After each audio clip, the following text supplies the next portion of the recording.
Guys, this is Gaurav Singh. आप सबका स्वागत है हमारी एक और इंटरेस्टिंग वीडियो में। सो गाइस, फाइनली हम आ चुके हैं अपने पुराने सेटअप पे, ठीक है, पुराने ओल्ड लुक में, ठीक है। तो फाइनली जैसे कि तुम्हें पता है कि तुम्हारे जो पेपर्स हैं, ठीक है, वो 26 अप्रैल से होने वाले हैं, ठीक है। तो उसके बारे में ही बात करने वाले हैं, ठीक है। ज़्यादा तुम्हारा टाइम ना लेते हुए मैं तुमको ये वीडियो जल्दी से स्टार्ट करने वाला हूँ। सबसे पहले मैं बोल दूँ, अगर तुम पढ़ रहे थे भाई, प्रिपरेशन कर रहे थे, तो प्लीज़ अभी जाकर प्रिपरेशन करो, ठीक है। रात में सोने से पहले आराम से ये वीडियो देख लेना, ठीक है, कोई जल्दीबाजी नहीं है, ठीक है। और यही मैं कहना चाहूँ, प्रिपरेशन करते रहो बस, और कुछ ना करो, ठीक है। बाकी आराम से सोते हुए तब वीडियो देख लेना। मैं ज़्यादा लंबी वीडियो करने भी नहीं वाला हूँ, और अगर तुम चाहते हो तो तुम देख भी सकते हो, क्योंकि ज़्यादा लंबी वीडियो नहीं होगी, ठीक है। तो चलो, आज वीडियो में क्या बात करने होंगे, सीधे मुद्दे पे आते हैं और कोई चीज़ें नहीं बताएंगे, ठीक है। तो जैसे कि तुम्हें पता है कि हमारी जो नोटिस आई है सीबीएसई की तरफ से, डेट्स हमारी आउट हो चुकी हैं, ठीक है। भैया कब से पेपर है हमारे? 26 अप्रैल से। ओके, आज हमारी कितनी तारीख है? 11 तारीख है। 11 से 11 1 महीना, और फिर 11 से 11 2 महीना, फरवरी से मार्च, मार्च से अप्रैल, ठीक है। कितने दिन हो गए ये भैया? 2 महीने हो गए, मतलब 60 डेज। ओके, 11 से और 10 हम अगर और बढ़ा दें, ठीक है, उसी महीने में अगर हम बढ़ा देंगे 21 तारीख तक, ठीक है, मीन्स ये मार्च का 21 हम बोल रहे हैं, ठीक है, मार्च का 21, तो तुम्हें मिल गया 2 महीने 10 दिन। और तुम्हारे 26 से पेपर है, ये मार्च नहीं, देखो, फरवरी से मार्च और मार्च से अप्रैल 2 महीने हैं, और ये तुम्हारा 21 अप्रैल है। यहाँ पे तुम मान के चल सकते हो कि यहाँ पे तुम्हारे पास 2 महीने 10 दिन हैं, ठीक है। 2 महीने 10 दिन प्लस 5 या 4 दिन जो भी तुम्हारे हैं, ठीक है। 26 से तो पेपर है, तो 4 दिन जो भी बचते हैं, 4-5 दिन, ठीक है, वो तो तुम्हारा पहले पेपर में जाएगा प्रिपरेशन के लिए। तो यहाँ पे 2 महीने 10 दिन मान के चलो, ये भी तुम एकदम एंड लाइन मान के चलो कि इसमें से तो अप्रैल में तो मतलब ये जो 10 दिन रहेंगे 20 से, ठीक है, 20 या मतलब तुमको 11 से 12 अप्रैल से तुमको आगे रिवीजन करना है, उसको छोड़ दो, ठीक है। मेन मान के चलो तुम्हारे पास एग्जैक्ट 2 महीने हैं, ठीक है। मीन्स अभी टाइम बहुत है, आराम से तुम प्रिपरेशन बहुत ज़्यादा अच्छी तरीके से कर सकते हो, ठीक है। अब बात आती प्रिपरेशन करनी कैसे हो, क्या रिवीजन करना हो, हमें क्या चीज़ यहाँ पे अप्लाई करनी, किस चीज़ों पे ध्यान देना है, सबसे पहली चीज़ वो चीज़ बात करेंगे, ठीक है। उसके बाद आगे हम बात करने वाले हैं, ठीक है। तो अगर हम बात कर रहे हैं तुम्हारे, ठीक है, तो 2 महीने तुम्हारे पास हैं, ठीक है। सबसे पहले तो हमें किस किस चीज़ों का ध्यान देना, उन चीज़ों को याद रख लो कि भैया हमारा जो पेपर है वो ऑफलाइन मोड में होगा, ठीक है। हमारा जो पेपर है वो ऑफलाइन मोड में होगा, तो इस चक्कर में तो मत रहना कि वो ऑनलाइन होगा तुम्हारे पेपर कैंसिल हो जाएंगे, इस चक्कर में बिल्कुल मत रहना। 0.001% चांसेस होगी तुम्हारे पेपर कैंसिल हो रहे होंगे, ठीक है, क्योंकि कोविड केसेस अब डिक्लाइन हो रहे हैं। इन केस अगर तुम्हारी वो 0.001% तुम्हारी किस्मत अच्छी होती है, ठीक है, अगर तुम्हारी किस्मत हुई, तुम्हारा लक हुआ, तो क्या पता तुम्हारा पेपर कैंसिल या पोस्टपोन हो, बट ऐसा चांसेस बिल्कुल नहीं है। 0.001% चांसेस है, ये मैं सीधे कह रहा हूँ तुमको, ठीक है। तो तुम्हारे अप्रैल में तुम्हारे पेपर होने वाले हैं। ओके, ये हमने बात कर ली। अब हम बात करते हैं कि ऑफलाइन मोड में तुमको पता है ऑफलाइन मोड में होगा, ठीक है। सबसे पहली चीज़ यहाँ पे ऑफलाइन मोड से निकल के तुमको प्रैक्टिस करनी है, ठीक है। राइटिंग प्रैक्टिस प्लीज़, इसको छोड़ना मत, ठीक है। और जो तुम्हारे पेपर, जैसे कि तुम्हें पता है अब तुम्हें टाइम भी मिल चुका है, ठीक है। कुछ स्कूलों में क्या है, वो तुम्हारे प्री बोर्ड हो रहे हैं, ठीक है, प्री बोर्ड तुम्हारे भी हुए होंगे, ठीक है। अगर नहीं हुए तो हो जाएंगे, ठीक है, क्योंकि देखो मेरे स्कूल में भी हो रहे थे, बट उसको पोस्टपोन कर दिया गया, मीन्स नेक्स्ट वीक से, मंडे से ही, ठीक है, प्री बोर्ड हो रहे थे, ठीक है, बट हमारे यहाँ पोस्टपोन कर दिया गया है, ठीक है। मैंने अपने जूनियर से देखा, पूछा उनसे, तो उससे पता चला कि भैया पोस्टपोन कर दिए गए, ठीक है। हमारे भी एग्जाम्स होने वाले थे एनुअल, ठीक है, यही कुछ 21 से होने वाले थे, बट हमारे भी पोस्टपोन हो चुके हैं, ठीक है। तो यहाँ पे जिसको 26 अप्रैल से, तो अब उनको आगे बढ़ा, तो हमारा भी सेशन थोड़ा बढ़ाया जाएगा, क्योंकि अगर हम लोग जल्दी से अभी कर लेंगे तो हम लोग का नया सेशन स्टार्ट होना है। तो मतलब जो 9th वाले वो 10th में आने चाहिए, और फिर ये 10th वाले 11th में भी तो जाने चाहिए, ठीक है। तो इसलिए यहाँ पे तुमको टाइम मिल गया, ठीक है। हमारे पेपर मतलब 11-9 के अगर तुम देख लो तो तुम ये मान के चलो तुम्हारे पेपर मार्च के एंड तक तो कह रहा हूँ मार्च के मिड तक खत्म हो जाएंगे, ठीक है। तो ऐसा कोई दिक्कत वाली बात नहीं है। हम बात करेंगे यहाँ पे 10th और 12th की। भैया तुम्हारी जो टर्म 2 की डेट है वो निकल चुकी है, 2 महीने बचे हैं तुम्हारे पास, 10 दिन के रिवीजन के जाएंगे, और ये 4 दिन तुम्हारे पहले पेपर के रिवीजन में जाएंगे, ठीक है। तो ये तुम्हें पहली चीज़ ध्यान रखनी, ऑफलाइन मोड में होगा। राइटिंग पार्ट एकदम तगड़े से इसको कर लो, राइटिंग पार्ट को तुमको करना ही करना है, ठीक है। राइटिंग पार्ट अगर नहीं करे तो भाई बहुत ज़्यादा झेल जाओगे तुम, ठीक है। राइटिंग पार्ट को करना है। सैम्पल पेपर उसने, जैसे कि तुमको फिर से दूसरा पॉइंट उसने लिखा था कि सैम्पल पेपर, सीबीएसई ने तुमको सैम्पल पेपर दे दिए हैं। उसको पता था कि दोनों चीज़ें कंडीशन हो सकती हैं, एमसीक्यू भी हो सकती है और तुम्हारा जो होता है सब्जेक्टिव भी हो सकता है। तो उसको सब्जेक्टिव उसने लिख दिया है, सब्जेक्टिव पेपर होगा एज पर दी सैम्पल पेपर। तो सैम्पल पेपर तुम्हारे पास है, ठीक है। अब बात करते हैं भैया सीबीएसई की, तो सैम्पल पेपर हमें और चीज़ें कहाँ से प्रिपेयर करनी होंगी, तो वो सारी चीज़ें भी हम बता रहे होंगे। और सबसे बड़ा डाउट यहाँ पे ये निकल के आ रहा है भैया हमें 11th करनी चाहिए, 11th पे हम ध्यान दें कि 10th पे ध्यान दें। मतलब अभी हमारे अप्रैल में जब 26 अप्रैल से हमारा एग्जाम होगा, मई तक तो जाएगा ही, कम से कम मई के एंड तक जाएगा, मिड तक जाएगा, ठीक है। अब वो भी जाएगा, उसके बाद हमारा मई से जून में कहीं जाके हमारा नया सेशन अगर स्टार्ट हो रहा होगा, और रिजल्ट आने में टाइम लगता है। जैसे कि तुम्हें पता है हमारे 4 मई से पेपर होने वाले थे, बट हमारे 14 अप्रैल को कैंसिल कर दिया गया था। तो हमारा रिजल्ट आया था 3 अगस्त को, मई, जून, जुलाई, अगस्त, 4 महीने बाद, ठीक है।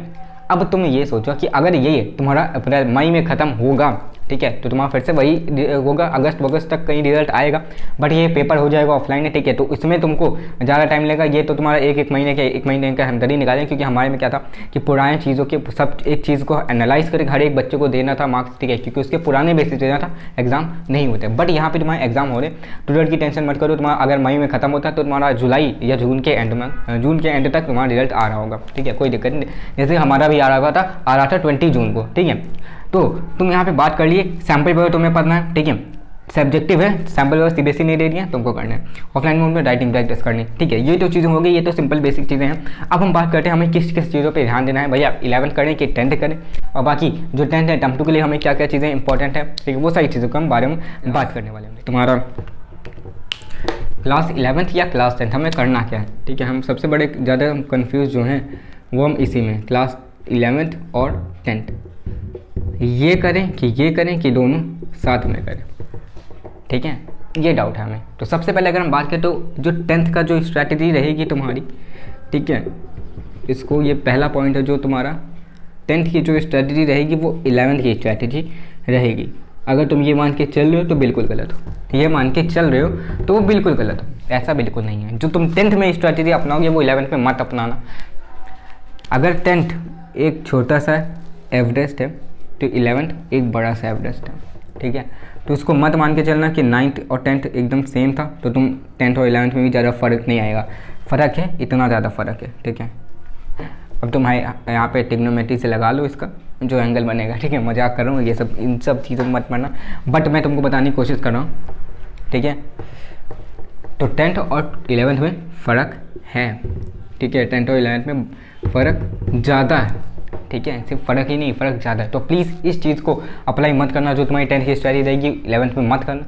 इसीलिए मैं तुमको फिर से बोल रहा हूँ कि अगर तुम 10th में, अगर तुमने 11th की प्रिपरेशन जो है वो सोच रही कि लाओ भाई हमें स्टार्ट करने, क्योंकि कुछ कोचिंग्स जो होते हैं वो क्या करते हैं, वो तो टाइम से चलते हैं। जैसे कि तुमने कोई कोचिंग ज्वाइन कर रखी है या तुम कहीं पे पढ़ रहे हो, तो तुमने क्या होगा, वो तो तुम्हारा पेपर 11th जो है वो तुम्हारा स्टार्ट कर देंगे अप्रैल से, भैया न्यू सेशन है, और तुम्हारे तो पेपर 26 अप्रैल से 10th के होंगे, ठीक है। तो 11th प्रिपरेशन करने के लिए तुम तब स्टार्ट करना जब तुम्हें पता है कि हाँ तुम्हारे जो माइंड को, जो तुम्हारा ये माइंड है इसको पता है कि हाँ भाई मैं इतना तैयार हूँ कि मैं 10th और 12th का अलग अलग रख सकता हूँ, ठीक है, कि अगर मैं अभी 11th की प्रिपरेशन स्टार्ट कर लूँगा अप्रैल से तो मुझे कोई दिक्कत नहीं आएगी 10th के पेपर में, ठीक है। तो इस चीज़ में मत रहना कि तुम्हारा जो 11th की प्रिपरेशन वो हमको स्टार्ट ही करनी, नहीं, ऐसा नहीं है, ठीक है। ज़रूरी नहीं, यहाँ पे देखो तुम्हें क्या करना है, तुम्हें खुद को पता होना चाहिए कि तुम इसको ग्रैब कर सकते हो कि नहीं, 10th की चीज़ों को और 11th की चीज़ों को, ठीक है। 10th और 11th एक साथ तुम ग्रैब कर सकते हो या नहीं कर सकते हो, वेल एंड गुड है, कर लो। नहीं कर सकते हो तो सिर्फ और सिर्फ अभी 10th पे ध्यान दो, 11th पे ध्यान देने की कोई ज़रूरत नहीं है अभी, ठीक है। अभी सिर्फ और सिर्फ तुमको 10th पे ध्यान देना है, क्योंकि तुम्हारा मेन जो बोर्ड है वो तुम्हारा मेन फोकस है इस समय, ठीक है। जब तक मेन पेपर नहीं हो जाते तब तक 11th पे ध्यान मत देना। अगर तुम्हें पता है कि भैया मुझसे हो सकता है तो ठीक है, 11th पे ध्यान दो और 10th को भी करते रहो, ठीक है। ये तो हमने बात कर ली 10th और 11th में करना क्या है, फ़र्क कितना है, ठीक है। फिर नेक्स्ट पॉइंट यहाँ पे आता है कि इसकी जो स्ट्रैटेजी है, ठीक है, वो यहाँ पे चेंज है। तो क्या चेंज है, क्या क्या चीज़ें, ठीक है, और बाकी क्या क्या चीज़ें तुमको स्टार्ट करनी चाहिए। अगर जब तुमने मन बना ही लिया है स्टार्ट करने का, तो हमें स्टार्ट क्या क्या चीज़ें करनी है वो भी चीज़ें हम बात करते हैं, ठीक है। तो यहाँ पे अगर तुम देखो, अब तुम्हें देखो स्ट्रीम तुमने चूज़ ही कर ली होगी, तुम्हें पता है, ठीक है। तुम्हारे अब तक तो फॉर्म फिल हो गए होंगे सारे स्कूल में, ठीक है। बाकी तुमने नहीं फिल करने तो भैया वो स्कूल में पूछ लो, अभी वो तो शायद तुम्हारे में अभी हो जाए, फरवरी में हो जाए, ठीक है। तो बात करते हैं स्ट्रीम हमें लेनी कौन सी, तो वो मैंने वीडियो बना के रखी, वो तुम्हें पता है। अगर तुम्हारे फॉर्म नहीं फिल हुआ तो तुम्हारे कोई डाउट है तो तुम जाके देख सकते हो। बात करते हैं हमें 11th में करना क्या है, ठीक है। मीन्स 11th में जब हमने प्रिपरेशन स्टार्ट की है तो हमें 11th में करना क्या है, क्या हमें जो पूरा सिलेबस है वो एकदम अच्छे से स्टार्ट कर देना है तुरंत ही, ठीक है। सारे चैप्टर हमें एकदम फुल्ली स्टार्ट कर देने हैं अप्रैल से, और 10th का भी करना है, 10th का भी करना है, तो ऐसा नहीं है, ठीक है। एकदम फुल्ली स्टार्ट नहीं करना है। कुछ टॉपिक्स है जो तुमको पढ़ने होंगे, ठीक है। वो कौन कौन से हैं मैं तुमको बता देता हूँ। जैसे कि तुम्हारा वेक्टर्स हो गया, ठीक है।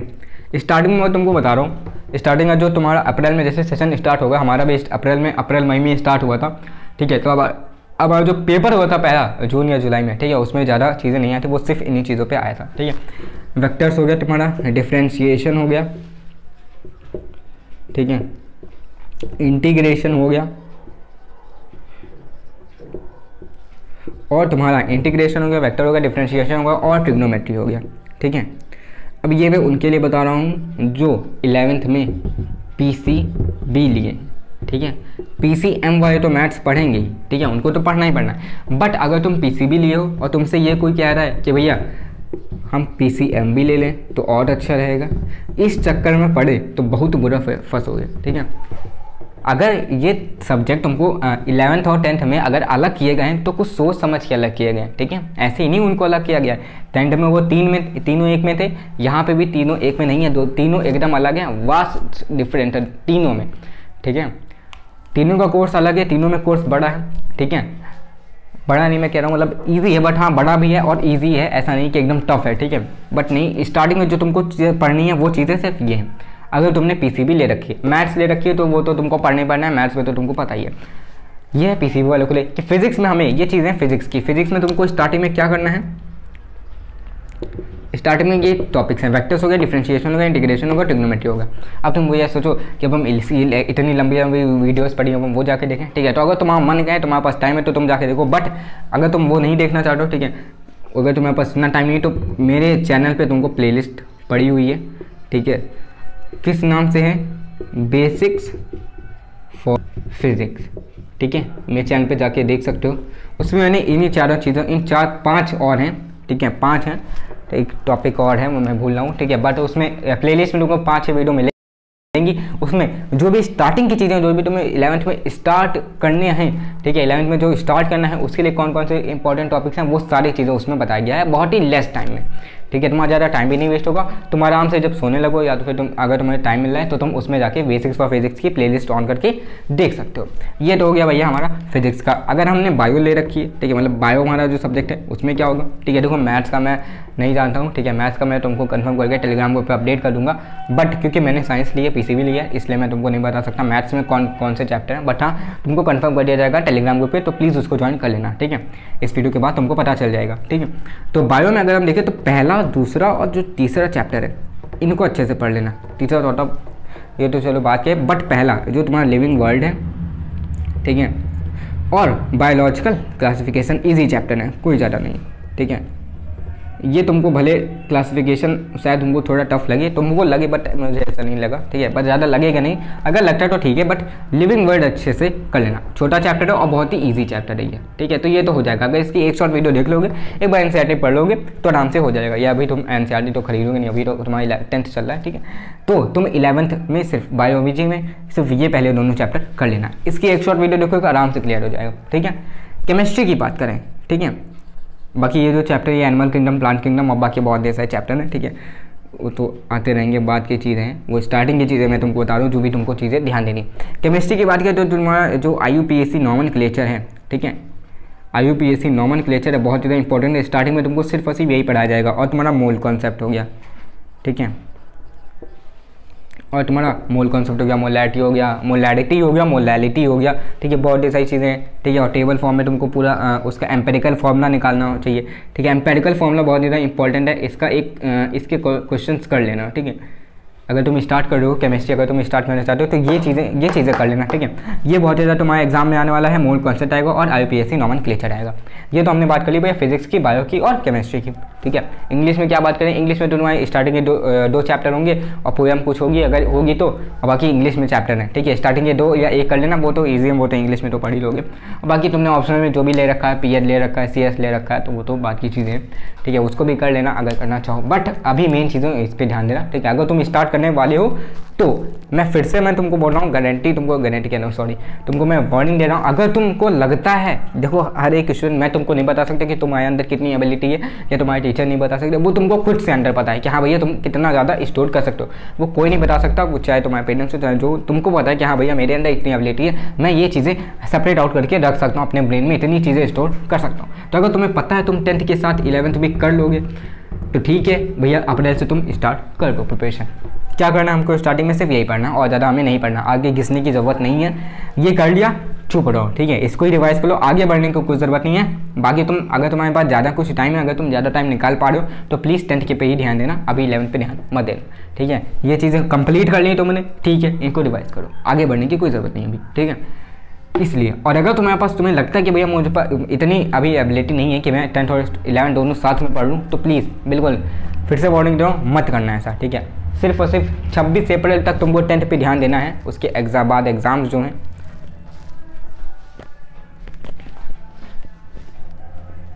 ठीक है, 26 अप्रैल तक तुमको ध्यान देना है, वहीं पे एग्जाम्स हो गए। उसके बाद तुम जब सेशन स्टार्ट होगा आराम से 11 को तुम कंप्लीट करना, पढ़ते रहना, कोई दिक्कत नहीं है, ठीक है। तो यहाँ पे हमें देर भी नहीं होगी, और अगर वैसे कि तुम्हारे कोचिंग में तो स्टार्ट हो ही जाता है, ठीक है। तो अगर तुम वहाँ पे पढ़ोगे तो वहाँ से बढ़िया, ठीक है, वहाँ पे पढ़ लोगे, बाकी घर में आओगे 10th का पढ़ोगे, कोई दिक्कत नहीं होगी, ठीक है। तो ये सारी चीज़ें, ये चीज़ें तुमको इंपॉर्टेंट रखनी है, ठीक है। बेसिक्स ऑफ फिजिक्स में जाके देख सकते हो, सबके लेक्चर भी तुमको मिल जाएंगे, ठीक है। इसका तुमको मिल जाएगा इस वाले का, और बाकी इसके भी मिल जाएंगे, ठीक है। तुमको टर्म 2 के लेक्चर तुम्हें बताए चैनल पे सीरीज चल रही, तो वो तो तुमको मिल ही रहे होंगे, बट हाँ स्टार्टिंग की चीज़ें भी तुमको शायद मिल जाएंगी, वो भी अपलोड कर दिए जाएंगे, ठीक है। तो ये चीज़ हमने बात कर ली 11th की चीज़ें, ठीक है, कि भैया 11th अगर स्टार्ट करनी, कैसे स्टार्ट करनी है, 11th या 10th हमें स्टार्ट करनी चाहिए कि नहीं स्टार्ट करनी, क्या चीज़ें स्टार्ट करनी, किस पे हमें ध्यान देना, वो सारी चीज़ें मैंने बात कर ली। फिर से रिकैप कर लेते हैं भैया, क्या है हमें 10th की चीज़ों में क्या देना, ध्यान देना है, टर्म 2 के बारे में ध्यान देना अभी सिर्फ और सिर्फ। अगर तुम्हें लगता है एबिलिटी तुम्हारे अंदर है तो ठीक है, 10th के साथ 11th स्टार्ट कर दो अप्रैल से, नहीं है तो कोई बात नहीं, अगर है तो भैया ये चैप्टर्स भी तुमको हमारे सामने लिखे हुए हैं, भैया स्क्रीनशॉट ले लो, ठीक है, नहीं स्क्रीनशॉट ले लिया, ठीक है। ये चैप्टर स्टार्ट कर सकते हो, खत्म हो जाएंगे, फिर से इनको रिवाइज करो जब तक कि तुम्हारा 11th सेशन स्कूल में नहीं स्टार्ट हो जाता है, ठीक है। मैंने तुमको बता दिया, अगर प्रिडिक्शन के हिसाब से, अगर पिछले साल के जो डेटा है उसके हिसाब से देखा जाए तो 26 अप्रैल से तुम्हारे एग्जाम हो रहे होंगे, 26 अप्रैल से तुम बढ़ते जाओगे, एक महीना तो एग्जाम ही होते रहते हैं, ठीक है। तो 26 से तुम मान लो 20 मई तक मान लो, ठीक है, 20 मई से तुम एक महीना और मान लो, जून में तुम्हारा रिजल्ट आ जाएगा, 15 से 20 के बीच में तुम्हारा रिजल्ट आ जाएगा। अगर ये सही से लंबा सब होता रहा एकदम टाइम टू टाइम तो ठीक है, बट अगर उसमें और कुछ होता है तो वो फर्दर डिले, तो तुमको पता है सीबीएसई अपडेट करेगी डिटेल क्या होगा तुम्हारा डिले विले में।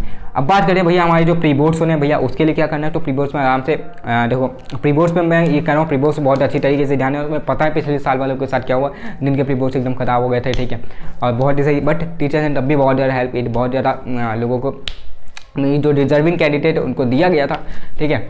तो ऐसा इस चक्कर में आता है ना कि भैया प्री बोर्ड को एकदम हल्के लिमिट है, ठीक है। ज़्यादातर बच्चे प्री बोर्ड को हल्के में ले लेते हैं, और मैंने भी ले लिया था, मैं तुमसे कोई झूठ नहीं बोलूँगा, मैंने भी हल्के में ले लिया था, इसीलिए मेरा जो फर्स्ट प्री बोर्ड है, प्री बोर्ड में मार्क्स जो हैं वो थोड़े से कम हो गए थे, ठीक है। तो प्लीज़ ऐसी गलती मत करना, ठीक है। प्री बोर्ड्स के मार्क्स भी जुड़ेंगे, तुमको पता है, इंटरनल असेसमेंट जो है वो भी मार्क्स जुड़ेंगे, तो प्लीज़ इस चीज़ में मत रहना कि तुम्हारे जो इंटरनल असेसमेंट हैं 10 मार्क्स के, जो 20 मार्क्स होते हैं, इनका कोई मतलब नहीं है प्री बोर्ड्स के मार्क्स से। क्या होता है मेन, हम बोर्ड्स में एकदम से जाके फोड़ देंगे, ठीक है, अच्छी बात है, जाओगे फोड़ो बोर्ड्स में, ठीक है, वही मेन है, बट इन चीज़ों को भी मायने रखता है, ठीक है।